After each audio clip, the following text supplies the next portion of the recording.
यंदाच्या विधानसभा निवडणुकीमध्ये नात्या गोतांचा गोतावळा जो आहे तो सर्वात मोठ्या प्रमाणात पाहायला मिळतोय। घराणेशाहीचा साक्षात्कार आहे तो झाल्याचं या विधानसभा निवडणुकीमध्ये पाहायला मिळतंय। कारण की विशेष याचं कारण असं की जे मतदार जे नागरिक या घराणेशाहीला विरोध करतात त्यांनीच यांना निवडून दिल्याचं पाहायला मिळतंय। आपण अनेक विधानसभा मतदारसंघामध्ये पाहिलं तर जो नात्या गोत्यांचा गोतावळा आहे ते निवडून आलेले आहेत। आपण पाहिलं तर जे खासदार आहेत एकाच घरामध्ये खासदारकी आणि आमदारकी आपल्याला पाहायला मिळते। वडील खासदार असतील तर मुलगा आमदार असल्याचं पाहायला मिळतंय किंवा मग वडील आमदार झाले असतील तर मुलगा खासदार असल्याचं पाहायला मिळतंय। अशी अनेक उदाहरणं आहेत। कोकणातून आपण पाहिलं तर दोन राणे बंधू आहेत, तसंच बारामतीमध्ये अजित पवार आहेत, स्वतः अजित पवारांचं कुटुंब आहे, तसंच विदर्भामध्ये भुमरे आणि चव्हाण हे कुटुंब आहे, मुंबईमध्ये गायकवाड कुटुंब आहे आणि ठाण्यामध्ये शिंदे कुटुंब असल्याचं पाहायला मिळतंय। त्यामुळे या संपूर्ण विधानसभेमध्ये जो नात्यांचा गोतावळा आहे तो असल्याचं पाहायला मिळतंय। काही ठिकाणी भाऊ भाऊ असतील किंवा मग काका पुतण्या असतील, मावस भाऊ असतील, अशा जोड्या ज्या आहेत त्या विधानसभेमध्ये गेल्याचं पाहायला मिळतंय। त्या जोड्या कोणत्या आहेत तेच आपण आज जाणून घेणार आहोत। एकाच कुटुंबातील खासदार आमदार 5 जोड्या।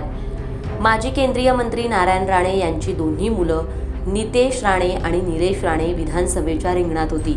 या दोन्ही मुलांनी विधानसभा निवडणूक जिंकल्यानं ते आमदार बनलेत। त्यामुळे एकाच घरात वडील खासदार आणि दोन्ही मुलं आमदार आहेत। मुंबईत मोठी बहीण खासदार तर धाकटी बहीण आमदार असा योग साधला गेलाय। काँग्रेस नेत्या वर्षा गायकवाड धारावीतून लोकसभा खासदार बनल्यात। त्यानंतर यंदाच्या विधानसभा निवडणुकीत त्यांची लहान बहीण ज्योती गायकवाड यांनी विजय मिळवत त्या आमदार बनल्यात। नांदेडमधून वडील राज्यसभेत आणि मुलगी विधानसभेत आहे। ती जोडी आहे माजी मुख्यमंत्री आणि खासदार अशोक चव्हाण आणि त्यांची मुलगी श्रीजया चव्हाण यांची। कारण मुलगी श्रीजया चव्हाण या निवडणुकीतून आमदार बनल्यात। त्यामुळे एकाच घरात खासदारकी आणि आमदारकी नांदते। बारामतीमधून पत्नी राज्यसभा सदस्य आणि पती विधानसभेत आमदार उपमुख्यमंत्री असा योगायोग साधलाय सुनेत्रा पवार आणि दस्तूरखुद्द अजित पवार यांनी। भाऊबंदकी विधानसभेत अजित पवारांनी त्यांच्या एका पुतण्याला पराभूत केलं असलं तरी त्यांचा दुसरा पुतण्या कर्जत जामखेडमधून विधानसभा सभागृहात पोहोचलाय।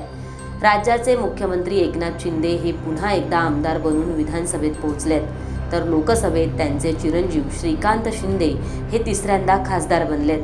त्यामुळे एकनाथ शिंदेंच्या घरात आमदारकी आणि खासदारकी आहे। शिवसेना नेते आदित्य ठाकरे आणि त्यांचे मावस भाऊ वरुण सरदेसाई दोघंही विधानसभेत पोहोचलेत। त्यामुळे येथेही नात्या गोत्यांची घराणेशाही दिसून येते। निवडणुकीच्या अभूतपूर्व निकालानंतर काही योगायोग होता राहिलेत। त्यामध्ये लातूरमध्ये 2 सख्खे भाऊ 2019च्या विधानसभेत होते। यावेळी देशमुख बंधूंपैकी धीरजचा पराभव झालाय आणि 2 भावांच्या दुसऱ्या जोडीला विधानसभेत जाता आलं नाहीये।